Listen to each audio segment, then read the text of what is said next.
Hello guys, my name is Whitaker. I'm here with my interviewee. He's the Roosevelt University in Chicago, Division II men's baseball coach, Jason Becker. How you doing, Nick? Thanks for having me. Of course. So I got a couple questions that I want to ask you today. One of them is, how did you become a coach and what really inspired you to coach these collegiate athletes? Yeah, so I started way back, right out of college. I was able to actually start coaching in college.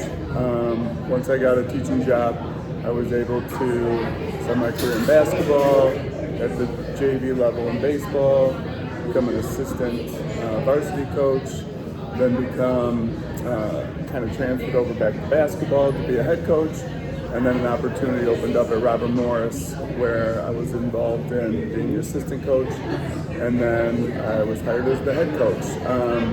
Helping athletes, being one myself, really inspires me. I love seeing the kids grow. I love seeing the athletes develop over time, and it kind of keeps me involved in the game of wish I could still be playing. Yeah, it makes tons of sense. There's always like a big road to developing talent. So my next question is, what is such a big philosophy that you have for developing talent and just coaching the younger kids? Each player is different, so you have to really build relationships with the athlete and see how they tick, see what gets them going. Some are different than others. Some you have to give a lot of attention to, some less attention to, some you have to get on, and some you kind of stay back from. But I love seeing them develop over the years, and we keep in good communication too on what works for them, what doesn't. So I'm really involved in relationships with the student athlete. To keep them going athletically, we definitely have to keep them go academically as well. Yeah, I agree. Definitely the academics does play a part of that. So with keeping the development and the practices with each other to really grow a player, how do you keep both practices very competitive to grow a player and then also fun? Yeah, we change practices daily. We do competitions throughout the year. We give rewards, we give awards, we give days off, we give the players an opportunity to choose some of the competitions they want to do. We pick different teams, we keep a running tally. So we really try to make each practice its own, especially moving closer to the year. I think the more competitive you can be in a practice, the better, game ready you'll be moving forward. So we like to have fun during practice, also making sure the guys are doing what they need to do. And we also like keeping our practices, short. We don't like any wasted time. Yeah, that makes so much sense. My next question is going to be part of the developing players. How do you gain and help that communication between a player with confidence if one's struggling? Yeah, well, we talk it through first. We like to talk it through first and see what the players feel. Facing a lot of adversity is a big part of being a college athlete, and how their mental toughness is. If they need a break from practice, if they need to step aside for a minute just to take a breather. But again, finding what makes the player tick, finding what makes the player grow, has really helped us develop as players. And now at the Division II level, coming from the NAI level, we find that mental toughness is even more involved. So it's a big deal on what we're trying to do. We're still learning as coaches, as players every day, because each day there's a new challenge. Yeah, that makes so much sense, like developing and help learning them grow.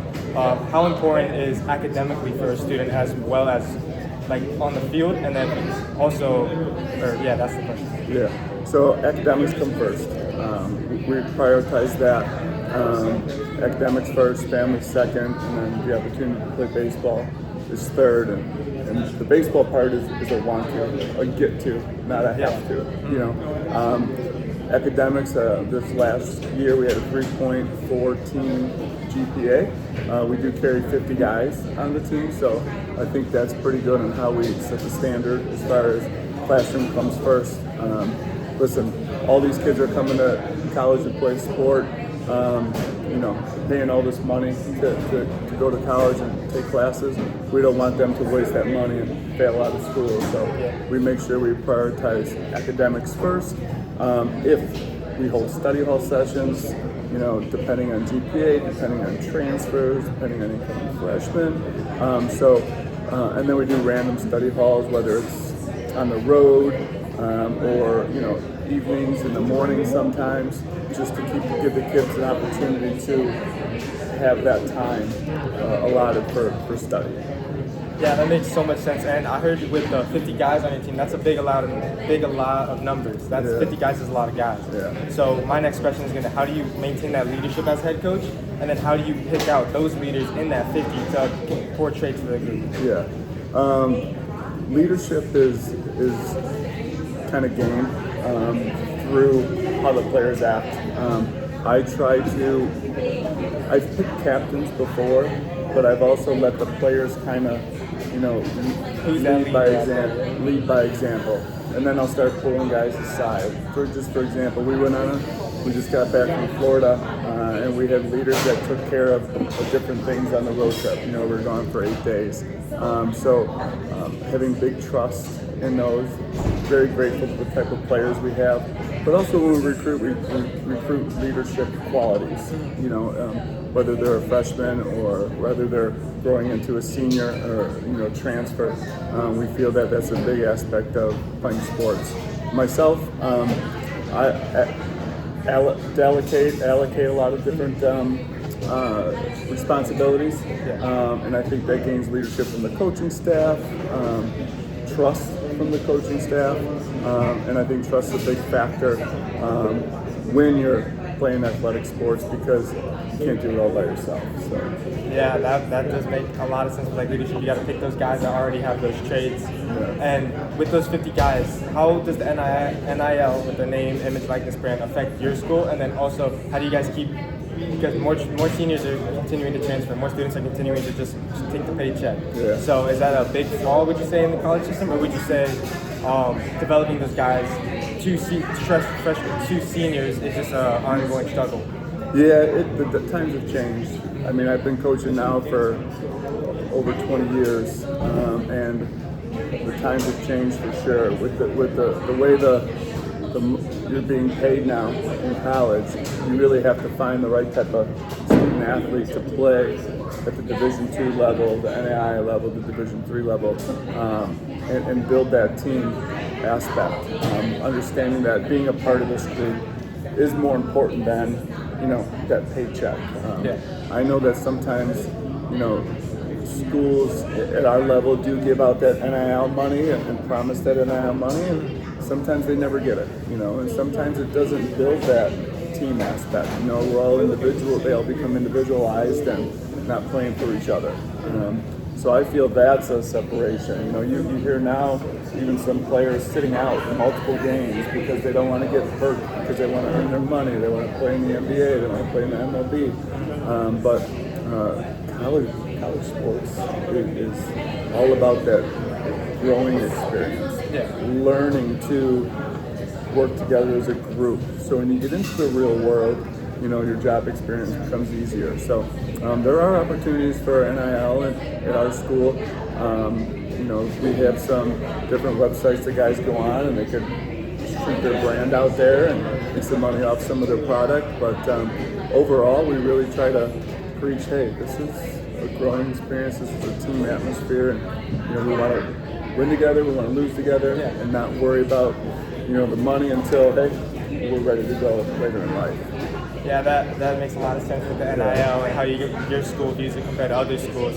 I want to step away towards the students. I want to talk more about you as a head coach and your responsibilities. What are some of your biggest responsibilities that you have on and off the field when dealing with the student athletes? Yeah, well, having 50 guys on the roster, I'm responsible for all 50. I do try to build as many relationships as possible, as quick as possible. That way I could build more relationships with other students, especially guys who have a JV team. So I always try to make sure that the JV team feels like they're a part of the program as well. Because there's injuries that come about. There's sometimes academic situations that come about that some guys have to jump in and step in and be a part of the varsity team. We keeping track of their grades, making sure they're in class, making sure they have all their gear, making sure they're talking to their family, making sure their mental toughness is there, their mental health is there, giving them that opportunity to speak their mind too, talking to them, not just about baseball all the time either, but about what's going on outside their life. Every day I try to, get to every guy and at least say hello and something that's maybe come up in the past. How's that going? And we always come across some family concerns as far as possibly sicknesses in the family, deaths in the family, just to make sure they're doing well and their family's doing well. If they need something, let us know. But ultimately, it's more than just the game of baseball. My coaching staff that we have at Roosevelt, and we've always had, does a great job of the teaching part of the game, where then I could sit back and make sure everything is being done correctly. Again, it's more than just baseball. It's about growing these young athletes so they're ready for the future.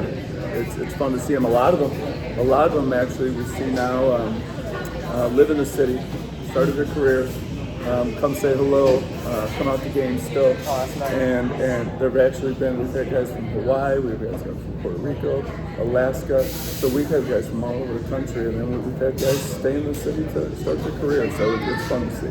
So you're building those foundations and that next man up mentality. You're really making a tight little family. Yeah. That's always a good sign. My next question is, what adversity, because you see some of the athletes, it's a long season. Baseball's a very long season. You say there's deaths in the family, there's sickness. What type of adversity as a head coach do you see, and how does your team adapt to that? Yeah. Well, we deal with injuries. We deal with guys thinking they want more playing time. We feel that guys are, what am I doing wrong? So we see all these types of things. So again, we try to have communication, open communication as much as possible. We have exit meetings to make sure that everyone's on the same page. Do things change? Yeah, things change, as people start to perform. But every day, you got to be prepared for something new to happen. And when that happens, you got to kind of take a step back and learn and find a way to deal with that, to help not only an individual, but to help the team to make sure they're on the right path. Like, we just had a tough trip. We played some of the top teams in the country. We didn't play too well some games, but we came up with a couple nice wins and keeping the guys positive, keeping the guys understanding that there's improvements to be made, but also that, hey, there's some encouraging things that we're seeing, but not being okay with some of the things that need to be cleaned up. And, mediocrity. Yeah, and that's the key too, because sometimes, it's okay, hey, I did this or that, but then I didn't get in the next day, or come talk to me. This is why. It's not about always, hey, I had 4 hits, or I made every single play. It's about how you handle yourself in the dugout, how you handle yourself with your teammates. And we talk a lot about being a good teammate. And, that helps with adversity too, because you got to rely on your teammates as well. So there's all different ways to handle that. There's no correct way. There's no exact way to handle it, but we always try to find a way to get to the best of it. Yeah, that's a great answer for just dealing with adversity on all different levels that you see outside of baseball. I want to talk a little bit more about the head coach role and some of the things that you learned as a head coach. You have tons of experience in baseball, just playing it and just coaching at a big school. Robert Morris is a big school. So what are some of the biggest things that you've learned from coaching, and what do you want to continue to learn more about coaching? Yeah, every day I continue to learn. Every single day I'm out there learning, finding ways to, improve the product. I've learned that it gets harder as you go on. Especially with the athlete today is, they want instant success. They want to be playing right away. They don't see the big picture sometimes. But I've learned to delegate more responsibilities and not be so, trying to do everything on my own. There's so much paperwork that goes on with being a head coach. There's so much outside noise that goes on to make sure that we're on the right track. We have compliance to make sure everyone's eligible, to making sure we have all the equipment, all the gear, do all the podcasts that we have to do to make sure now at the Division II level we're ready to go. We have scouting reports that we have to get done, so to make sure those are getting done by the time the weekend series starts. So again, I've learned that also too, once there's time to spend with the family. So like once that game's over, trying to push it aside, go spend time with the family and be ready for the next day. So it's I enjoy it, I love it, and I'm excited to still be a part of it. Yeah, there's so much you can learn from coaching. There's so much that you can learn just over experience over so many years. My last question for you is, if you can go back and change anything, maybe about college, maybe about the baseball season, maybe about how things are done around your school, but if you could change one thing that you've learned previously from an old school, what is that would you change? Yeah, I think it's a good question. It's a good question because you're always making changes. You know, you're always making changes. I think being able to go in. Here's what I would change. Like, it's so hard because we're spread out. You know, our campuses that I've been a part of have not been, you know, your traditional campus. Yeah, you guys are in the middle of the city. Yeah, so I wish that we were able to have those traditional campuses, but we try to bring that experience to what we have. One thing I wish I would change is I wish I could get out and recruit individually more rather than relying on different coaches and things like that. But being so spread out and being so logistically challenged, I think that's been a difficult thing. But again, we make it work, and there's pros and cons to everything we do. But overall, I mean, I don't think I would change much, just because we've had success, we've had times where we struggled, and it's a learning experience every time we go about it. So. No, that makes a lot of sense. Thank you so much for your time. I'm Nicholas Whitaker, head coach of Roosevelt University's Division II men's baseball team. Jason Becker. Thanks for having me. Thank you so much for having me. Appreciate it. Signing off.